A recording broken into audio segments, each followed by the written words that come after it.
Om Shanti. Good morning. परमपिता परमात्मा की हम सभी संतान हैं। उसकी संतान होने के नाते हमारा फर्ज बनता है कि हम श्रेष्ठ से श्रेष्ठ कर्म करें।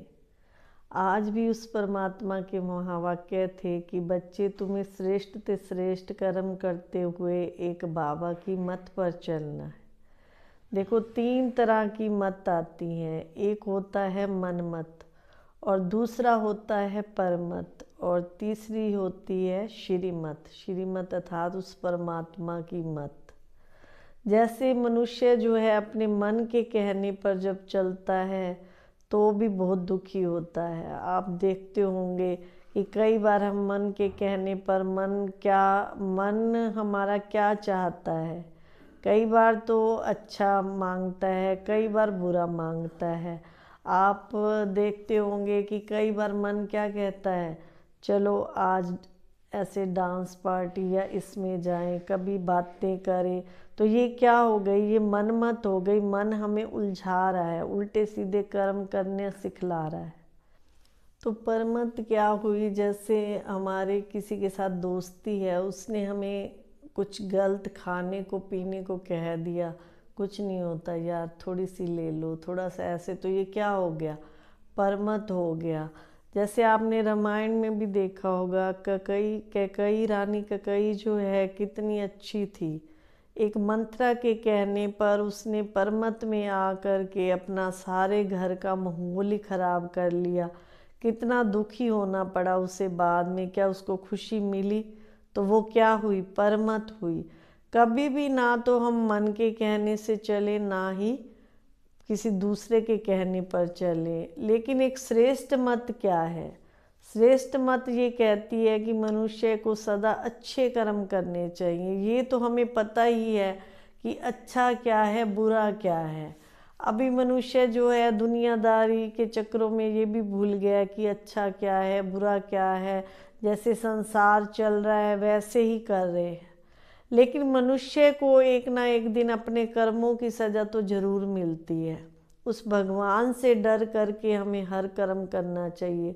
अगर हम आज झूठ बोल रहे हैं, चोरी कर रहे हैं, निंदा कर रहे हैं, ईर्ष्या कर रहे हैं, नफरत कर रहे हैं, वैर विरोध कर रहे हैं, तो उस परमात्मा से थोड़ा डरना चाहिए और अपने मन को कहना चाहिए कि दुनिया में मुझे चाहे कोई देख रहा है चाहे नहीं देख रहा है, लेकिन वो परमात्मा तो मुझे देख रहा है। अगर हम सदा देख के सोचेंगे कि हाँ भगवान मुझे देख रहा है, तो कभी भी हम कोई गलत कर्म नहीं करेंगे। अगर आज हमें कोई अच्छा मिलता है तो हम बहुत खुश हो जाते हैं, और जब दुख की भोगनी पड़ती है तो हम दुखी हो जाते हैं। फिर हम भगवान को कहते हैं, हे भगवान, क्या तूने मेरी ऐसी किस्मत लिखनी थी, मेरी किस्मत में यही लिखा था। तो जब हमें अच्छे बुरे कर्मों का फल जब हमें भोगना पड़ता है तो हम फिर भगवान को दोष दे देते हैं कि हे भगवान, तूने मेरी किस्मत में ये लिखा था, तूने मेरे लिए ये क्या किया। लेकिन परमात्मा कहते कि मैं तुम्हारे लिए कभी भी बुरा नहीं करता हूँ। क्या कभी कोई पिता चाहेगा कि वो अपने बच्चे के लिए बुरा करे? पिता तो हमेशा यही चाहेगा कि वो अपने बच्चे के लिए सदा ही अच्छा करे। आप देखते होंगे कि जैसे हमारे भी 2 बच्चे हों या 4 बच्चे हों, माँ बाप थोड़ी चाहेंगे कि मैं छोटे के लिए ऐसे करूं, बड़े के लिए बुरा करूं और छोटे के लिए अच्छा करूं। माँ बाप तो क्या सोचते हैं कि हम बच्चों के लिए सदा ही अच्छा करें।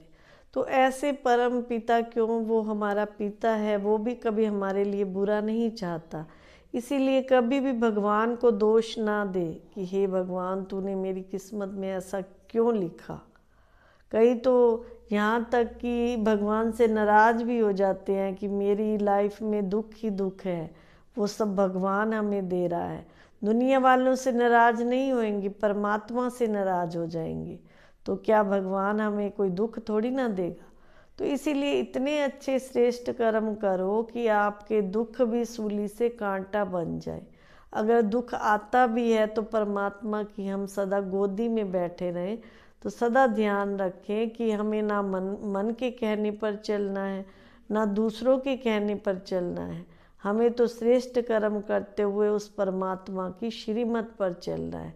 श्रीमत कभी भी हमें उल्टा सुल्टा करने नहीं देगी। श्रीमत क्या कहती है कि आप श्रेष्ठ कर्म करते चलो। तो देखना, अगर हम श्रेष्ठ कर्म कर रहे हैं तो श्रेष्ठ कर्म करते करते हमारा बहुत अच्छा भाग्य बन जाएगा। तो जिसका अच्छा भाग्य होता है तो खुशी तो उसके पास रहती ही है। ओम शांति।